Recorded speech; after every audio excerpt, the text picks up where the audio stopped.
Nah, kali ini juga Universitas Pendidikan Nasional Undiknas melepas ratusan lulusan jenjang sarjana dan magister pada upacara wisuda ke-96, Jumat 1 November 2024 di The Western Resort Nusa Dua, Bali.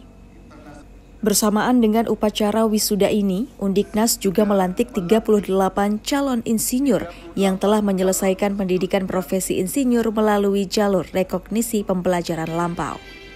Para insinyur ini diharapkan mampu berkontribusi pada pengembangan infrastruktur dan mendukung tercapainya tujuan Sustainable Development Goals dengan pemanfaatan teknologi yang tepat.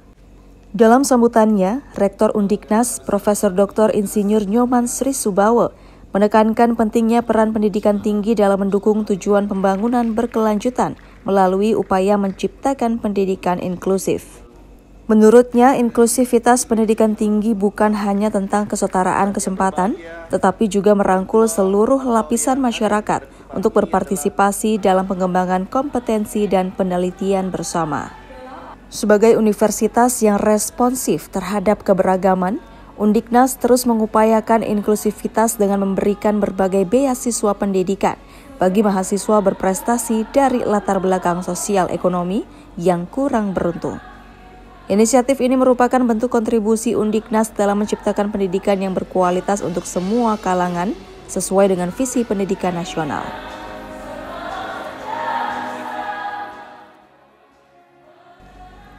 Ketua Perkumpulan Pendidikan Nasional Perdiknas Dr. An Agung Ngurah Edi Supriyadinata Gorda menyampaikan Perdiknas sebagai payung hukum Undiknas terus berupaya meningkatkan sumber daya manusia, sarana dan prasarana yang dapat mewujudkan proses pembelajaran yang baik.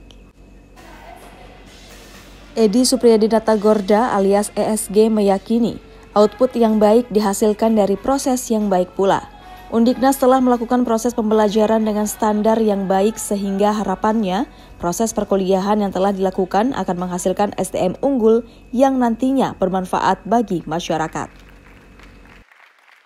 Seperti yang sudah Pak Rektor dan Kepala L2 Dikti katakan bahwa harapannya kan sama dengan hasil. Hasil itu kan hasil ataupun output itu kan dihasilkan oleh proses yang baik.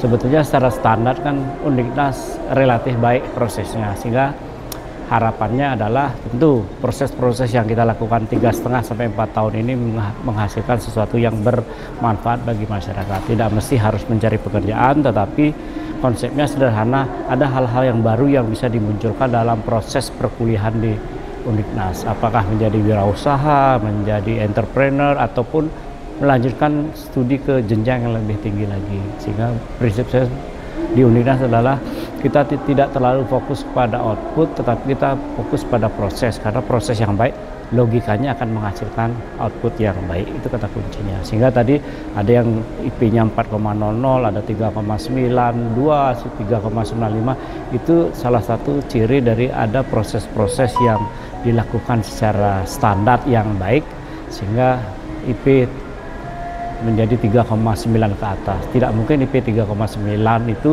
dihasilkan oleh proses yang tidak baik itu. Hanya dua yang bisa kita siapkan sarana prasarana, dan karena ada perubahan aturan tentang dosen itu kan sudah kita rapatkan kemarin, sudah kita minta sumber yang terpercaya, yaitu ada dari L2 Dikti memberikan catatan-catatan, sehingga diharapkan nanti kebijakan-kebijakan 2025 ini akan menjamin bahwa yang memproses dan yang tempat mereka diproses itu relatif baik, itu kata kunci. Di luar itu kan yayasan tidak berwenang tentang akademik, tentu kita tidak berwenang, tapi fasilitas minimal baik dan dosen-dosen minimal baik. Artinya kalau kita beli nasi goreng kan bahannya harus baik dan chefnya juga harus baik. Itu yang kita bisa lakukan, itu saja.